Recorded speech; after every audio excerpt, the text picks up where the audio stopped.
कैसे हो मेरे प्यारे विद्यार्थियों। स्वागत करता हूं आप सभी का आपके ही अपने YouTube channel friend of student में। आज आप पढ़ेंगे एक्सरसाइज 4.3 का क्वेश्चन नंबर 2 और क्वेश्चन नंबर 3। चैप्टर है ये दो चरों वाले रैखिक समीकरण। क्वेश्चन नंबर 1 मैं आपको पढ़ा चुका हूं, लिंक इस वीडियो के लास्ट में दे रहा हूं, आप उस सवाल को देख सकते हैं। साथ ही मैं आपको एक्सरसाइज 4.1 और 4.2 भी कंप्लीट पढ़ा चुका हूं। इन सभी सवालों को आप इस चैनल पर देख सकते हैं। और अगर आप इंग्लिश पढ़ना चाहते हैं तो फ्रेंड ऑफ स्टूडेंट इंग्लिश इस चैनल पर आप इंग्लिश पढ़ सकते हैं। तो चलिए आज के इस वीडियो लेक्चर को शुरू करते हैं। क्वेश्चन नंबर 2 से बिंदु 2,14 से होकर जाने वाली रेखाओं के समीकरण लिखिए। इस प्रकार की और कितनी रेखाएं हो सकती हैं और क्यों। इस क्वेश्चन में स्टूडेंट्स हमें एक बिंदु के निर्देशांक दे रखे हैं 2,14 और ये निर्देशांक क्या होते हैं आप अच्छी तरह से जानते हैं।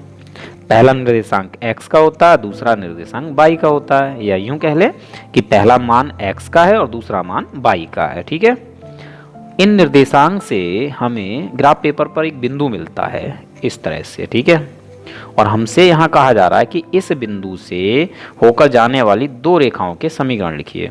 यानी दो रेखाएं इससे होकर इस टाइप से जाएंगी।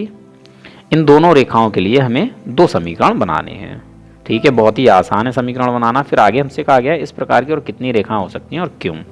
तो आप यहाँ पर देख सकते हैं कि इस बिंदु से मैंने दो रेखाएं ये खींची हैं, तीसरी ये खींच सकता हूँ, चौथी ये खींच सकता हूँ, पांचवी ये खींच सकता हूँ। जितनी चाहूँ उतनी रेखाएं इस बिंदु से होकर जाती हुई मैं खींच सकता हूँ। ऐसा कर सकता हूँ या नहीं। तो यहाँ पर इस क्वेश्चन का तो आंसर आपको मिल गया। अब हम क्या करते हैं, दो रेखाओं के लिए समीकरण बना लेते हैं। और समीकरण बनाना भी बहुत आसान होता है। ये हमें बिंदु के निर्देशांक दे रखे हैं जिसमें ये x और ये y है। तो हम क्या करेंगे, इसको x लिख लेते हैं और इसको y लिख लेते हैं। ठीक है, अगर मैं इन दोनों को जोड़ूं यानी 2 और 14 को तो मुझे क्या मिलेगा 16। तो मैं यहाँ पर बोल सकता हूँ ना x और y को मुझे जोड़ने पर क्या मिलेगा बराबर में 16। तो ये एक समीकरण हो जाएगी। इसी प्रकार से आप दूसरी बना सकते हैं, तीसरी बना सकते हैं, चौथी बना सकते हैं, जितनी मर्जी हो है उतनी ही समीकरण आप बना सकते हैं। कोई भी दिक्कत वाली बात नहीं आएगी आपको। ठीक है, तो चलिए सॉल्व करके दिखाता हूँ। तो मैंने यहाँ पर लिख लिया है बिंदु 2,14 से होकर जाने वाली दो रेखाओं के समीकरण। कैसे बनाएंगे समीकरण, x प्लस y। x का मान 2 है, y का मान 14 है। तो x प्लस वाई बराबर कितना हो जाएगा, 2 प्लस 14 बराबर 16। ये हो गई एक समीकरण। ठीक है, फर्स्ट समीकरण हमारी। हमें दूसरी समीकरण बनानी है। दूसरी समीकरण हम कैसे बनाएंगे, आपने यहाँ पर एक x और एक y लिया है, दोनों को जोड़ा तो 16 मिला। अब आप क्या कर लें, 2x ले लें और एक y ले लें। तो 2x का मतलब क्या है, एक x का मतलब 2 है, तो 2x का मतलब कितना हो जाएगा 4, और प्लस कर ले इसमें y का मतलब क्या है 14। तो ये 4 है, ये 14 है, 4 और 14 18 हो जाएगा। ये समीकरण आपकी सेकंड हो जाएगी। ठीक है, आप चाहें तो तीसरी समीकरण भी बना सकते हैं। कैसे बनाएंगे, अब आप एक काम करें, एक x ले लें और इसमें प्लस कर लें 2y। ठीक, एक y का मतलब 14 है तो 2y का मतलब कितना हो जाएगा 28। तो ये 28 है और ये 2 है, 28 और 2 कितना होता है 30। तो ये तीसरी समीकरण हो जाती है। ठीक है, आप चाहें तो चौथी समीकरण भी बना सकते हैं। चौथी समीकरण बनाने के लिए आप क्या करेंगे, आप 3x ले लें, एक y ले लें। जैसे 3x प्लस 1y। 1x का मतलब 2 है तो 3x का मतलब क्या होगा 6। तो ये 6 हो गया और y का मतलब है 14। तो 6 और 14 कितना हो जाता है स्टूडेंट्स 20। तो ये आपकी चौथी समीकरण हो जाती है। ठीक है, इसी प्रकार से आप 5वीं, 6वीं, 7वीं, 8वीं जितनी मर्जी उतनी समीकरण बना सकते हैं। मतलब अनंत समीकरण आप बना सकते हैं। ठीक है, तो हमसे केवल 2 ही पूछी गई हैं तो आंसर हमारा ये है। ठीक है, बिंदु 2,14 से होकर जाने वाली दो रेखाओं के समीकरण x प्लस वाई बराबर 16 और 2x प्लस वाई बराबर 18। ठीक है, अब हमसे आगे पूछा गया है इस प्रकार की और कितनी रेखाएं हो सकती हैं और क्यों।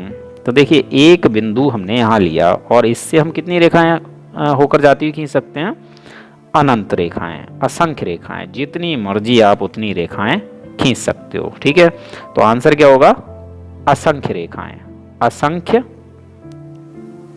रेखाएं, असंख्य रेखाएं। और आगे पूछा गया क्यों।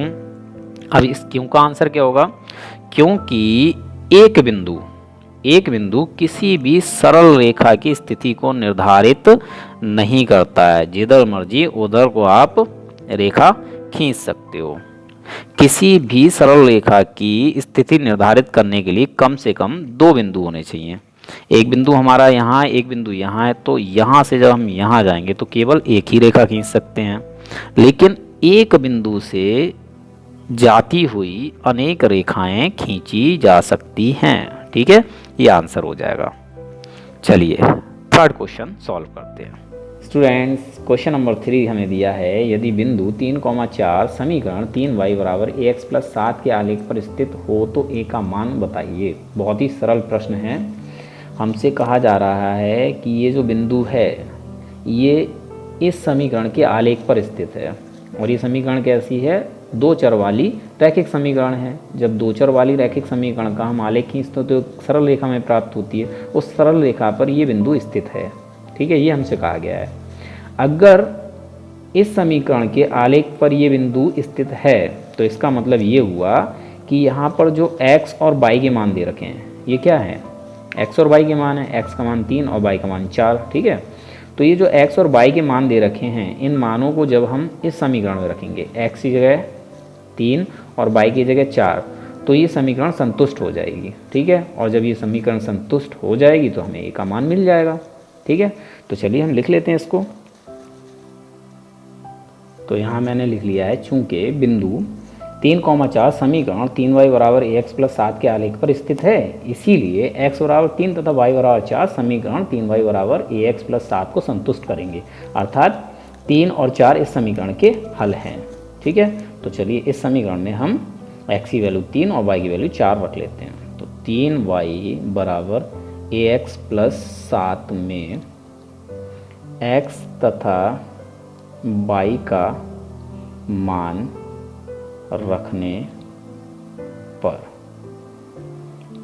3 y की वैल्यू 4 रखेंगे, गुणा लगाएंगे 4 लिख लेंगे, बराबर a गुणा x की वैल्यू 3 रखेंगे प्लस 7। इसको सॉल्व कर लेते हैं। 3 चौक 12 बराबर a की और 3 की गुणा, तो ये हो जाएगा 3a और प्लस में 7। ठीक है, इस प्लस के 7 को साइड चेंज करके इधर ले आओ, तो यहाँ पर पहले से ही 12 है प्लस का, और ये प्लस का 7 जब साइड चेंज करके इधर आएगा तो ये हो जाएगा माइनस का। जैसा कि आप जानते हैं, जब भी प्लस माइनस की संख्या की साइड चेंज करते हैं तो उसके चिन्ह बदल जाते हैं।